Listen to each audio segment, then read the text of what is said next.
मुंबईकरांच्या सोयीसाठी अनेक प्रकल्प आणले जातात। त्याचाच एक भाग म्हणून तत्कालीन काँग्रेस सरकारने मुंबईकरांसाठी मोनोरेल प्रकल्प आणला, मात्र तो पाहिजे तसा अंमलात आला नाही असं सातत्याने बोललं गेलं। सुरू झाल्यापासूनच या मोनोरेलला 1760 विघ्नांचा सामना करावा लागला।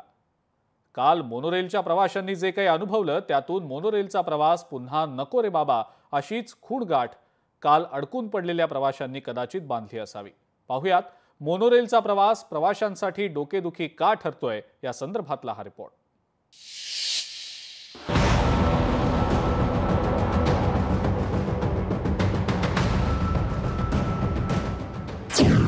मुंबईसाठी महत्त्वाचा मोनोरेल प्रोजेक्ट।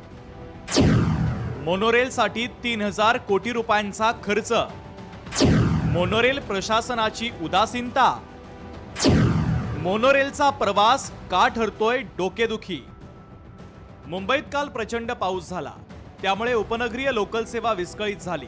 अशा स्थितीमध्ये लोकांकडे फार पर्याय उरले नाहीत, म्हणून मोनोरेलकडे एरवी पाठ फिरवणाऱ्या नागरिकांनी आणि चाकरमान्यांनी मोनोरेलचा मार्ग निवडला।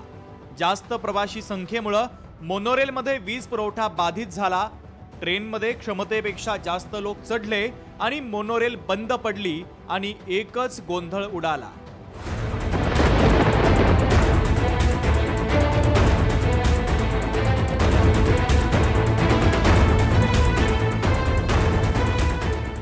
एकशे 4 टनाचं वजन घेणाऱ्या मोनोरेलवर अचानक 190 टनाचं वजन घेण्याची वेळ आली। जवळपास 582 प्रवासी या मोनोरेलमध्ये प्रवास करत होते। जवळपास अर्धा ते पाऊण तास रेल्वे एकाच ठिकाणी थांबल्यानं लोकांनी व्हिडिओ काढायला सुरुवात केली। त्यानंतर जवळपास अर्धा तासानं अग्निशमन दलाचे कर्मचारी तेथे पोहोचले, मात्र त्यानंतर देखील रेस्क्यू ऑपरेशन सुरू करण्यासाठी मोठा कालावधी लागला।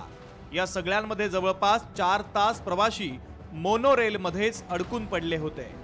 या मोनोरेल प्रोजेक्टच्या बद्दल आपण जाणून घेऊया।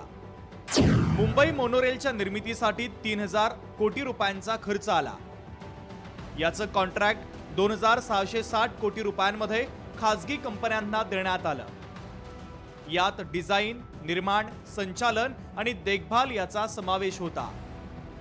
18 ऑगस्ट 2008 मध्ये तत्कालीन मुख्यमंत्री विलासराव देशमुख यांनी या प्रकल्पाचा प्रस्ताव मंजूर केला। फेब्रुवारी 2014 मध्ये महाराष्ट्राचे तत्कालीन मुख्यमंत्री पृथ्वीराज चव्हाण यांनी मोनोरेलचं उद्घाटन केलं।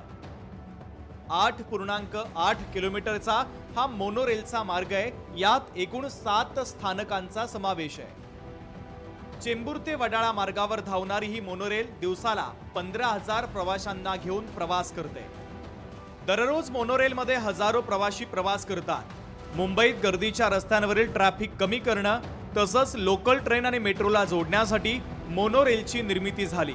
मात्र कधी पावसानं तर कधी अचानक तांत्रिक बिघाड होणं आणि मोनोरेल बंद पडणं हे प्रकार केवळ कालच नव्हे तर याआधी अनेकदा घडले आहेत।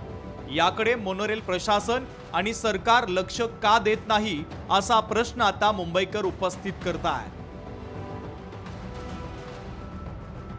भाग्यश्री प्रधान आचार्य, लोकशाही मराठी, मुंबई।